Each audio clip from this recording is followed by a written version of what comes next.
Hello, my name is Lucas. This is Bit of Lit. I'm here to talk about the short story, The Book of Martha, wherein a woman is chosen by God to change one thing about humanity so that humanity can evolve as a species and mature out of its adolescence so that it won't be so self-destructive and destroy itself before it can fully mature. And I just think I've only read 2 short stories, both of them from Bloodchild, published in 1995. At the beginning of Bloodchild, she says that she doesn't like writing short stories because it's hard, and she's always considered herself a novelist because her ideas are big and they take more time to explore than a short story allows. But I mean, Amnesty and this short story are just so excellent that I can't even imagine how good she is as a novelist. So looking forward to that. Going to be talking about each of the short stories in Bloodchild. I already talked about Amnesty, so I won't be making another video about it, but yeah, this is a really excellent collection so far. A couple more stories. Anyway, God chooses Martha, who is likened to Noah and Jonah and Job in the Bible. By herself at least, Martha is a novelist or a writer living in Seattle. And when she first sees God, she sees God as a white man, a very tall, glowing white man. And she wonders what the deal is. And she basically, God tells Martha, "You see what your life has prepared you to see," God said, which I think is very interesting to think about, because Martha is a black woman and has basically been conditioned to see God as a white man. And I just think there's, much like a lot of things in here, a treasure trove of things to think about. Anyway, when Martha has finished her work, she to have a little bit of this power that God has to change things. God has given up the power to know everything because he likes to have suspense and see what's going to happen and come of things, which is kind of weird for an all-powerful being that should know everything, I guess, to be excited about the possible, despite the destruction, even though he does want humanity to mature out of this phase. Anyway, Martha will have to be at the bottom level of society, the lowest caste or race or what have you, lowest class that she can think of. And Martha kind of laughs at God and says, "I am the lowest of the low." And God doesn't react. Because Martha is a black woman that was raised by a teenage mom that couldn't read and was homeless for a lot of her youth, but has, through her work as a novelist, been able to rise up and make her way in Seattle. And I mean, that's just a heavy thing to think about. For her, that is low, but God is sort of doesn't react to it. And Martha has all these questions. Why did you pick me when you could have picked someone, why didn't you pick someone who had children, who would sort of have an understanding of what it means to think about others? Because Martha doesn't want to hurt other people, but doesn't know what to do. And she thinks that, and God thinks that maybe a parent would be better. And there are all these different things where Martha tries to get out of this and what have you, shun this responsibility away from herself, but she can't refuse. God said that she won't, which is interesting in itself. They do have a conversation about free will. God does give Martha some time to think on what her plan will be by herself. Martha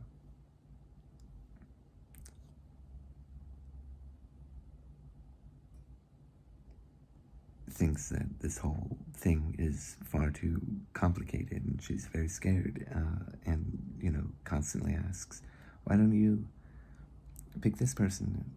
Why don't you pick this person? And God says, I could have picked somebody that has different ideas about what plans would be best, or has ideas about exactly what they would do. And Martha sort of realizes that racists could have this power. People that she knows, people that are racist, could have this power and know exactly what they would do to help humanity to solve its problems with fighting with itself, which says a lot. There's also an interesting idea that Martha has this idea that limiting humans to only 2 children per person will help, and God says it's possible, could. God is not an omniscient, or refuses to use his omniscience to answer what would happen or to see what would happen. But God sort of talks about some of the problems, like, well, what if the children are heavily disabled or die quite young from sickness or illness, or are the products of sexual assault, or any number of different circumstances that he thinks about. Or what if someone becomes a father and they didn't know? Just every single thing that he can throw about to poke holes in this idea.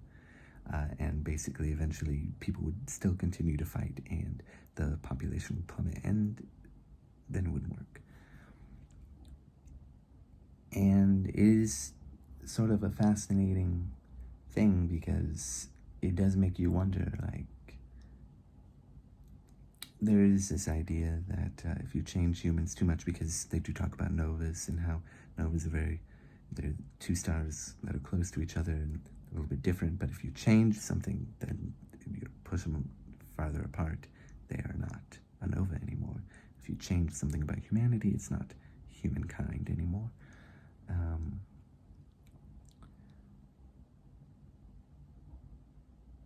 How do you change these systemic problems to help humanity mature? What solution can you solve that will not have drastic repercussions that could affect things incredibly negatively? And they have this discussion about because she's a novelist, which I think is interesting, because she's, God says, well, you're a novelist, you do this kind of thing all the time. And Martha says that, yeah, but I don't do it to real people. These are, just characters, but they are ideas that she's sending out in the world, and in a way, ideas do transform people and their own thoughts. So I think there is some interesting commentary to be made there. Eventually, there's so much more. I think I'm missing a few things that I wanted to talk about, but eventually Martha decides maybe she will give everybody dreams, and in their dreams they will get everything that they could want, which will hopefully keep them from wanting to seek power in the real world, because they can seek all the power that they want in their dream world, which has drastic effects and will sort of end curiosity in a way and ruin her profession as a reader or as a novelist and these kind of things. And at this point, she needs time to think about it by herself, and that's when God comes back and she sees him as a black man and then as a woman. And yeah, there's so much more to talk about. It's a very short story, but that's what she decides on. And it leaves you, she doesn't want to remember it because she doesn't want to know, because there are going to be repercussions, negative repercussions, possibly early on. But ultimately, in the long term, things might end up being better. She doesn't want to be the one who changed things. She doesn't want to remember that she changed things. She also did not.